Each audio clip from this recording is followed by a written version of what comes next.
It's fantasy football time, and the drafts are here, so let's get into this. Welcome to the Handicappers on the Armchair Quarterbacks. We are here every Sunday, 10 a.m. Eastern till noon Eastern. We talk fantasy football, stardom, situms, DFS, and we will also do the picks against the spread. 62% win percentage over the last 6 years. You cannot beat that. Try, look around. Nobody does that. All right, here we go. We're going to do wide receivers today, obviously. You can see what's behind me. Now, when we're talking about do's and don'ts of wide receivers, I am specifically talking about guys you do want to draft and guys you don't want to draft because of where they are being drafted. Anybody can give you a do and don't or love and hate or whatever the hell you want to call it draft board and say, well, I like Devontae Adams and I like Tyreek Hill and I like, and just name the top 10 and be done with it. That's not going to do you any good because those guys ain't going to be around every single round. So this is what we do. Let's start off with the don'ts. Guys that I think are going way too high for their ADP. We'll start off with Calvin Ridley, 21 overall. That means he's going very early second round. He's averaging about the 5th or 6th best wide receiver on the board. I believe that is way too early. Julio Jones is gone. And most people would look upon that as a good thing. I look upon that as a bad thing. The attention that Julio Jones was getting double teamed, that is over. Calvin Ridley is going to have to prove that he is a number one receiver before I spend a second round pick on him, which is essentially where he's going. Sometimes he slides into the third round. That is a big, big question mark. And he's had a lot of injury issues. Guys, we'll give a few more of the guys that you just do not want. Here's another one. CeeDee Lamb, 32nd overall. That is way too high. That is way too high. He still has Cooper. He has Gallup. He has Zeke. And oh, by the way, he's got this guy named Dak Prescott who is nursing an injury. So you don't even know when Dak gets in there, who his number one's going to be. It was always Amari Cooper before. Why would that go away? Not saying that CeeDee Lamb is not a fine receiver, but is he the number one in Dallas? And if he is it worth taking him at the 32nd overall pick? I would not do that. Another guy, Mike Evans, who was phenomenal his entire career with Jameis Winston. Jameis Winston loved him. Mike Evans is going to share the load as they always do in New England. We saw this year after year after year. People draft New England receivers way too high. Now they're drafting Tampa Bay receivers way too high. Tom Brady only cares about one thing, and that's winning a football game. He doesn't give a damn about your fantasy championship. So you have to, and I have to, and that's what we're doing here. Julio Jones, 41 overall. He's had this knack of not getting in the end zone. Now, I'm not going to put that all on him. That's scheme. That's a lot of things. But 42nd overall, going in front of guys that I think are a lot safer picks. Guys like Adam Thielen. He's going in front of Robert Woods, Amari Cooper, we just talked about. What is separating Julio Jones from that? Because of what he used to be, he's now the number 2 receiver in Tennessee. I do not like where he's going. That's going way too high. Cooper Kupp, 54th overall. There are too many receivers that are behind him I would rather take a chance on. I would rather take a chance on a Tyler Lockett. I would rather take a chance on a DJ Moore. I would rather take a chance on a T. Higgins. The list goes on and on. He's going way too high. Let's go further down in the draft. Let's get down to where you're looking at this and you're saying, okay, let me see some of the guys that I really don't like. I know everyone's big on him because of what he used to be. I'm not buying Antonio Brown because of what we just talked about. You don't draft wide receivers involved with Tom Brady because he throws to the open guy. He doesn't worry about if your guy's going to get 100 yards receiving each week. The next guy that's going a little too high, for my taste. And this one, I know a lot of people are all about, but look, I've got to be honest with you. Even at the 117th pick, I think Marquise Brown is still going too high. And the reason why I say that is Marquise Brown is such a boomer bust. He is a guy I would target in DFS, but in a year-long fantasy league where Lamar Jackson and company will go out. Yeah, they'll have that one game where he'll go out and he'll ball out 150 yards, 3 touchdowns. Yeah, aha, see why I got him, see why I got him. Remember a couple of years ago when he did that against the terrible Miami Dolphin team? And then we didn't see him again the rest of the year, and that's what you're getting when you get him. Darnell Mooney's going way too high at 122. Way too high.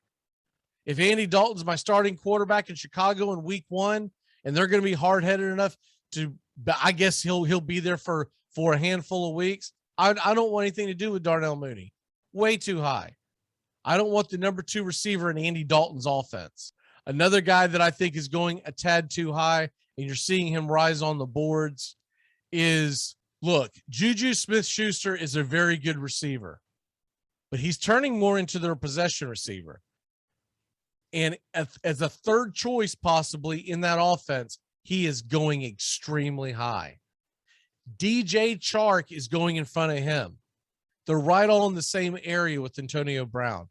They are going way too high. DJ Chark is averaging being drafted over Robbie Anderson. DJ Chark, although he could be the number 1 guy on the offense, this is an offense that has looked absolutely atrocious during the preseason. Their offensive line is terrible, and you're going to see very quiet games from TJ Chark. And we'll throw one more in there. Michael Thomas is still going too high. He's 59 overall. That's too high for a guy that very well might miss half the season.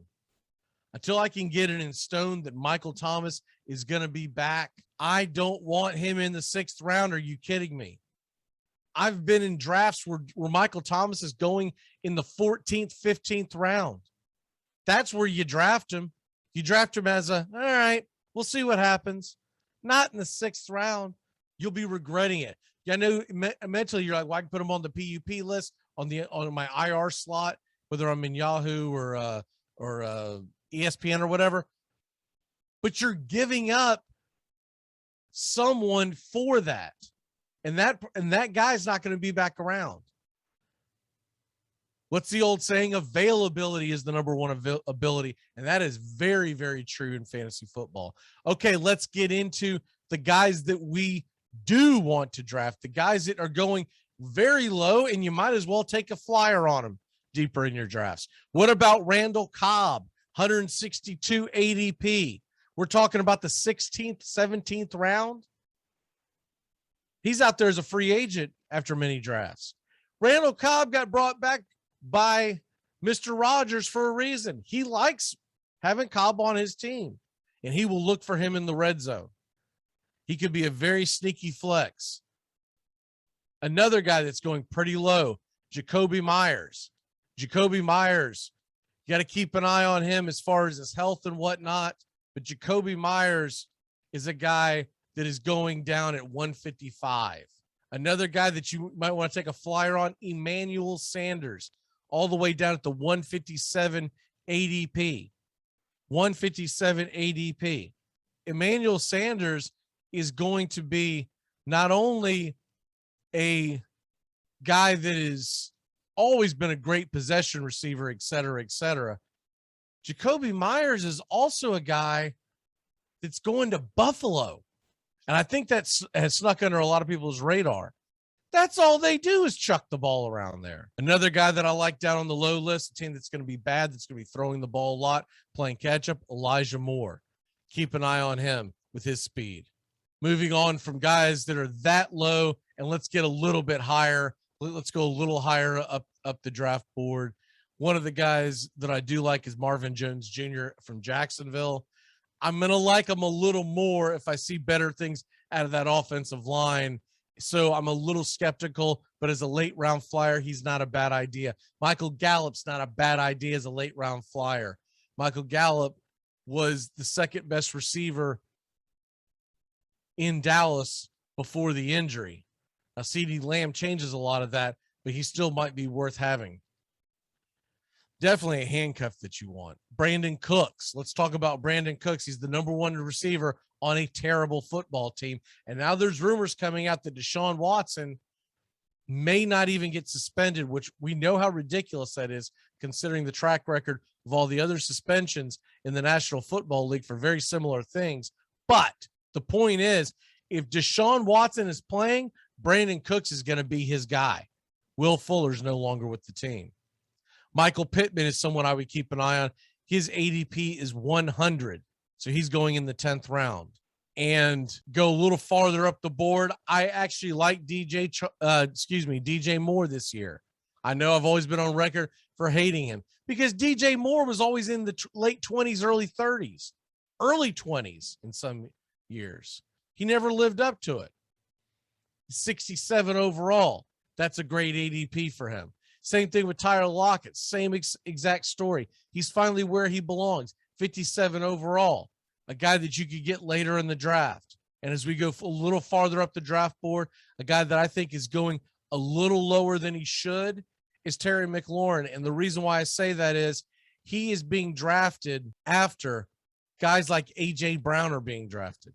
Terry McLaurin is the #1 receiver. A.J. Brown, we think, is the #1 receiver. A.J. Brown disappeared quite a bit last year. So though I expect A.J. Brown to have a good year, I think you're making a big mistake drafting A.J. Brown with an ADP of 24 exact. It's a flat-footed tie with him and Justin Jefferson when you could get the same production 7 spots back at Keenan Allen at 31. And another guy that I like a lot because DeAndre Hopkins is still a badass. He's still in an offense. It's going to air it out. He's now in that second season. Remember, he got moved over, and that was a very quick deal when he was moved over. We're now looking at a season where he has had the entire offseason to get ready. DeAndre Hopkins is going #5 overall, and I just think that's a tad low, especially at the 20 ADP. I know people have fallen in love with DK Metcalf, but I believe Hopkins belongs a notch above DK Metcalf. Metcalf's ADP is sitting at 18. DeAndre is sitting at 20. So there you have that. All right, that'll do it for the wide receivers. We've got all the positions up, the ones that are relevant. And so make sure to check those out. Handicappers, Sunday mornings, starting September 12th, opening day of football. We'll be here every single Sunday with me and the gang, 10 a.m. to noon, talking fantasy football, DFS, stardom, situm, and we're 62% against the spread over the last 6 years. We shall see you.